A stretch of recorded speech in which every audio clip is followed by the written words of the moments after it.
கறி குழம்பு வாசம் அது மன மனக்க வீசும் மல்லிப்பூவும் பேசும் தமிழ் பொண்ணு நல்ல ரோசம் கறி குழம்பு வாசம் அது மன மனக்க வீசும் மல்லிப்பூவும் பேசும் தமிழ் பொண்ணு நல்ல ரோசம்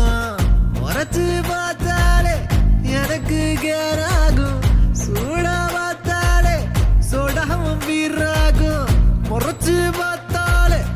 எனக்கு கேராகும் சூடா பார்த்தாலே சோடாவும் வீராகும் அம்சமான லடுக்கி ஆளுக்குள்ள விழுந்த தடுக்கி மீன் குழம்பு இட்லி நான் உனக்கு ஏத்த சட்லி கறி குழம்பு வாசம் அது மன மனக்க வீசும் மல்லிப்பூ பேசும் தமிழ் பொண்ணு நல்ல ரோசம்